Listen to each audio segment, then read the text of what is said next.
Hi, I'm Marci Maddox from OpenText, and here are my 5 tips on how to make your media more compelling and more personalized.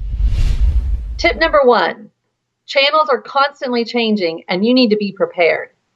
We don't have a crystal ball to be able to see what's going to come down next.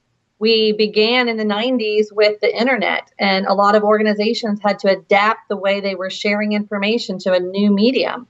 And we've then moved to, ebooks and to new commerce, and we look through even how now 3D printing and other technologies like Google Glass are going to always encourage us to take our content and our media and ensure that it is centralized in a place that we can now share it for the next one that comes along. And I think that it's very important that organizations not only think about how the content is created, but also how that audience is going to want to receive it. And they're going to want to receive it on their preferred channels. And it's going to be whatever the hottest one is today. If it's social media or a mobile phone, every organization needs to be able to address it.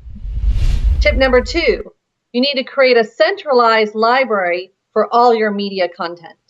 Having a centralized repository for content is at the crux of delivering both efficiently and in the user's preferred view. We've seen that, and as organizations are trying to curate content from other places, not even just what they've created, but how maybe a user-generated content, video clips are coming in. Try managing that if you don't have a central repository and finding that right piece of content that explains your story and shares your information at the moment of time that you need it. And we find that even media is very specific. It's not like a text document you can put in a folder and find it with a search engine. You actually want to tag it, you want to manipulate it, you want to modify it, and having it in a central library lets you curate and collect all these things together so that you can easily share it the next time you need it. My 3rd tip in knowing how to make your media more compelling and personalized is to know how your audience wants to consume your content. Knowing how your audience wants to consume your content, I believe, is fundamental to the way we want to even create or curate the content.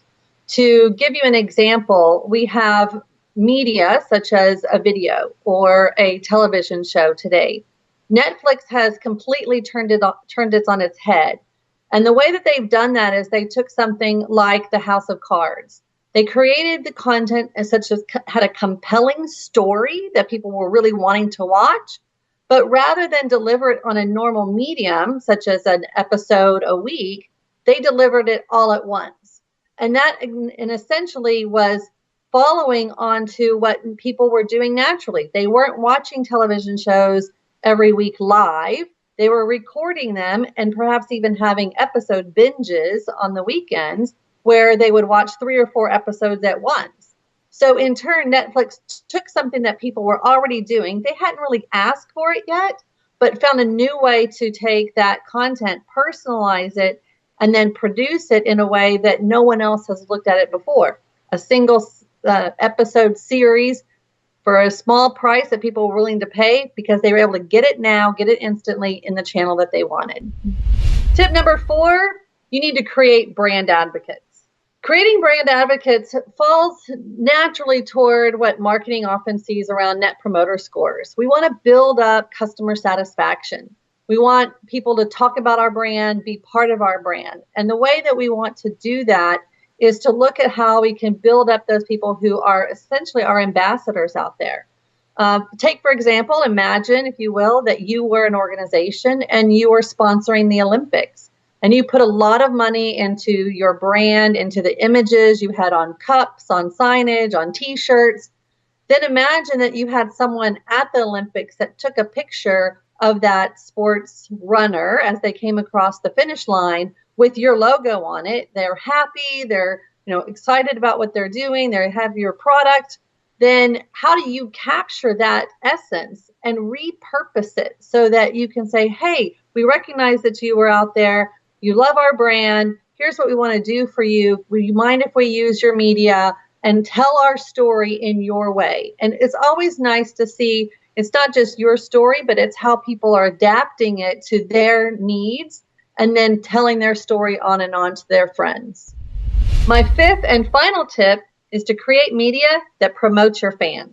Well, creating media that promotes your fans is something that not a lot of organizations do today, nor is it in their repertoire. They're not even quite thinking of how do I build content for people that are out there versus telling my story.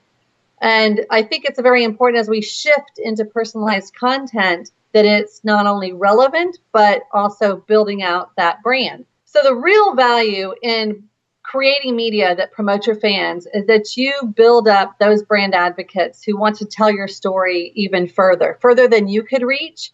And all you had to do was pay attention and respond quickly and ensure that you were giving them great customer satisfaction of your products and services. I'm Marci Maddox from OpenText, and those were my 5 tips on how to make your media more compelling and more personalized. Thanks for watching.